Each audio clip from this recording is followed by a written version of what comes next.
If the whole point of Until We Win is excising the video game demons of the past and teaching people how to get through those tough games that haunt them, then there's one game I've been avoiding for a while, a game that has been requested more than any other game that I have not done. There is one game that has apparently caused more nightmares for young Genesis gamers than any other game. That game is Comix Zone, and we're gonna play it until we win.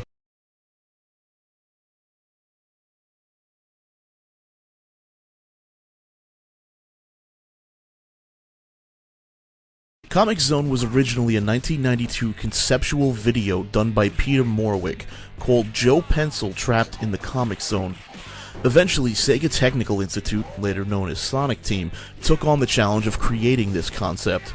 It would be released on both the Genesis and the PC in 1995 to almost nothing but criticism. While it was praised for its artwork and soundtrack, it was railed for coming out too late in the Genesis's life, because in 1995 Sega already released the Saturn, as well as for being too short and way too hard.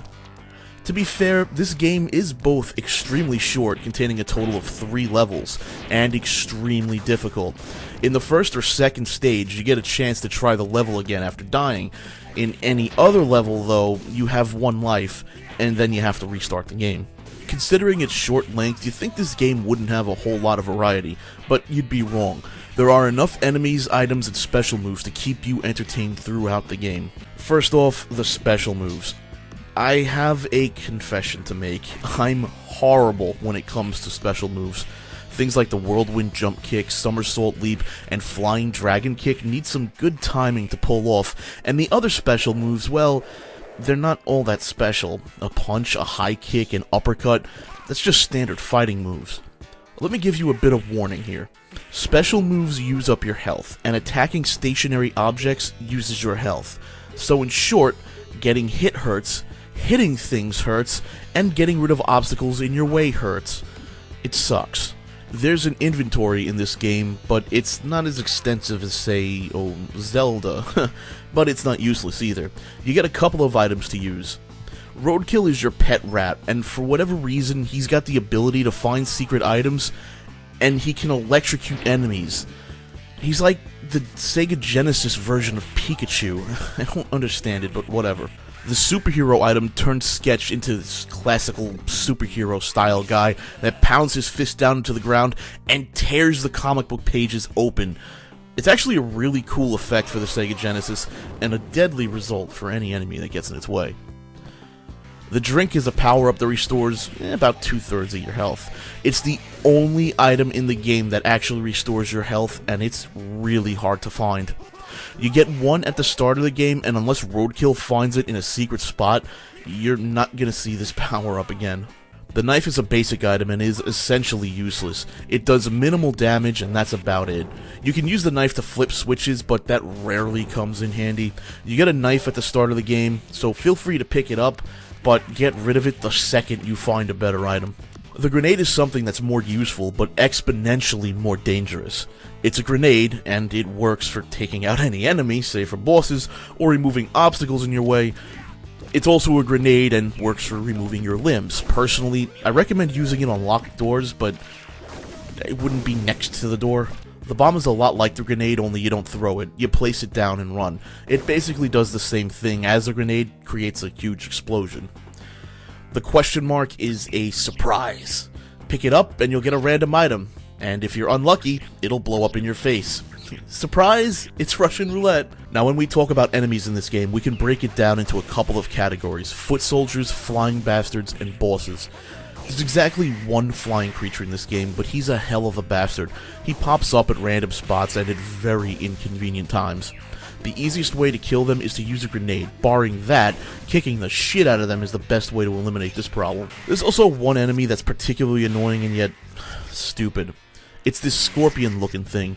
They usually drop down from the ceiling, and you've got to kill them before they gang up on you. They're not hard to kill, just sweep kick them in the air and you can juggle them, but there's one section of the game you've got to see. I mean, check this out. What is this? I don't even... The other enemies are your standard fare. They walk around, punch you, hit you with sticks, or shoot you. While each enemy does have something unique about them, they are, well, very similar. Basically, each enemy in this game is going to give you a hard time. Enemies actually get smarter and start blocking your attacks, so you can't just punch the crap out of them. You need to switch up your style of attack to keep the damage coming, but even then, sometimes the enemies will do nothing but block, causing some headaches. In those cases, your best bet is to walk away from the enemy and let them launch an attack at you so you can counter that attack and catch them off guard. It's actually fairly complicated for a 16-bit brawler, and the game gets even more complicated because there are multiple paths you can take in each level, although each path eventually leads to the same boss.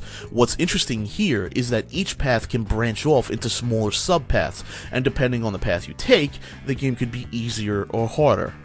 Much harder. How do you get through this game? Well, the game itself is hard, but not impossible to do on your own. Honestly, the only way to stay alive is to constantly play through the game over and over again until you figure out two things: the easiest route to take, and how to kill enemies without taking too much damage. Let's talk about the latter one. This is a side-scrolling beat-em-up, so the best way to kill enemies is to beat the crap out of them. Of course, they'll eventually cause you some harm. How do you avoid that? Simple. You attack them until they start blocking you. Then you switch up your attacks until they start blocking you again. Eventually, you'll be forced to block or avoid their attacks. Wash, rinse, repeat. On the first page of level 1, no matter what route you take, you'll end up fighting Gravis. He's basically a big bully and not really all that much of a problem. Your basic strategy here is simple. Beat him into the side of the page, then keep beating him until he flies through the page. Once you do that, you'll find your first major dick move by the game. Your health does not get restored between pages. From the start, it's a major problem because finding that health drink is almost impossible. On page 2, the paths merge at the panel with the two clocks. This room is simply a timing puzzle. Basically, just stop the clocks with the two arms pointing at each other. It's not hard to figure out because there are visual clues, but the timing here is just awful. After that bit of puzzle solving, you'll face off against a horde of mutant babies that keep spawning from some incubation chambers. They're not difficult to deal with, just make sure you beat them up before the others spawn, otherwise they can gang up on you and make life a living hell. Eventually, you'll come up against the mutant queen, and she'll be pissed off that you just killed her children. Jack Thompson was right. Gamers are baby killers. Being the level boss, she's pretty difficult to take care of. Her pattern is easy to figure out, just hard to avoid. Hopefully you've managed to pick up the power-up from the previous panels, otherwise, this fight's gonna be a bit difficult. Basically all you need to do is beat up the mutant queen enough until she curls up into the ceiling. This gives you just enough time to roll under her and push a barrel towards her. As you push the barrel, the mutant queen will shoot a fireball at you, igniting the barrel. Push the flaming barrel under the queen, and she'll get roasted to death. Once you reach the next level, the game shows you some mercy. Your health is refilled. Hallelujah. You don't get any health power-ups, though, but hey, at least you have some energy. In the second chapter, we go from sewers fighting mutants to the Himalayas fighting monks. God, I love this game. You'll fight a new enemy here called Styx the Monk. This guy is a bastard. If you take too long to attack, he hits you. If you block too much, he hits you. If you attack too much, he counterattacks and hits you. Oh, and he likes to bounce around on his stick like it's a pogo stick, making your life, oh, so fun.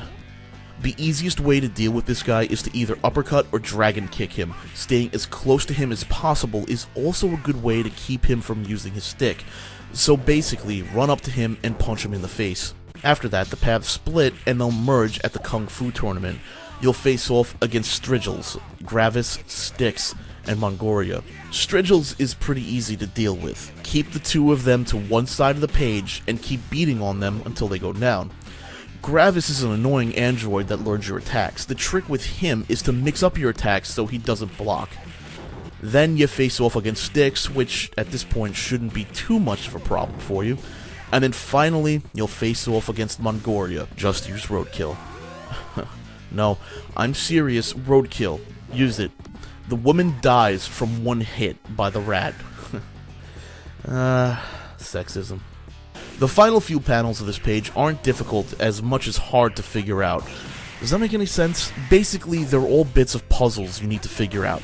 Jumping across huge gaps with annoying flying robots isn't as hard as you think, as long as you take the time to figure out how to kill the flying robots before you jump.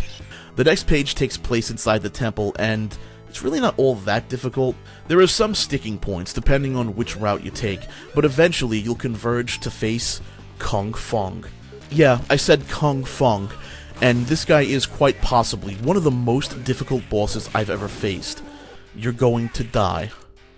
A lot. Kung Fung has a predictable but difficult to master pattern. His first wave of attacks will be some kind of energy balls that float around the room trying to hit you. After that, he jumps down and starts shooting nails at you. Yes, fingernails. And this is the hardest part of the game, by far. Dodging these nails is a pain in the ass. First, there's no real pattern to how he fires the nails, and avoiding them, either by jumping or ducking, takes a lot of practice because you are going to need pixel-perfect precision. The real problem here is that you can't really kill Kung Fung by hitting him. Well, you could potentially do that, but most players will have to knock him into his own nails. Yeah, when he fires his nails and you avoid them, they'll get stuck in the wall, and you can use those to cause Kung Fung major damage. The trick here is that when Fung's nails hit each other, they explode. So this boss fight is a matter of patience and skill.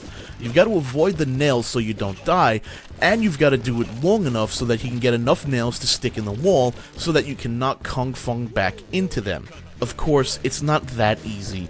Kung Fung isn't easily attacked. You see, if you're too close to him, Fung won't fire his nails, so you've got to be far enough away from him to fire his nails at you, but close enough so that you can get in close and hit him back to his own nails. This is not an easy thing to do, not in the least. Honestly, if you get stuck here and throw the game away, I wouldn't blame you. Once you beat Kung Fung, it'll take you to the final level. The first page of the level is extremely difficult, seriously. You'll spend more time trying to get through this page than you've spent on the other levels combined. It's a bitch. The final panel of this page has a mutant here which you can kill easily, and a puzzle to solve. It's actually not hard to figure out, but it does require some careful jumping, unless, of course, you want to die. The puzzle is simple. There's a landmine under the post in front of you, so you can't easily reach the switch. Your solution is to use roadkill to flip it. This only slightly lowers the posts in front of you, however, so you're going to need careful jumping to get over them. The second page is just that much more difficult than the last. You're really just going to do more of the same here. Fight a bunch of enemies, execute some awesome platforming skills, and make your way down to where the two divergent paths collide. The boss of this level is Mortis, and he'll capture your lovely assistant Alyssa, and then stick her in the fuel chamber of a gigantic nuclear bomb. Jesus, this guy is evil. Now sadly, killing Mortis is much easier than killing Kung Fung. The good news is that you've got a switch you can hit that will cause a short explosion, and if Mortis is caught in that, it'll do major damage. The bad news is that you're on a timer. The fuel chamber that Alyssa is in will slowly fill with fuel. Tick-tock. How do you beat Mortis? Simple. You trick him into falling down behind you. Basically, you've got to move quickly to the left, force him to jump down on the left side, and while he's jumping, roll under him to the switch. Hit the switch, burn Mortis.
Of course, that's a pretty happy, sappy ending.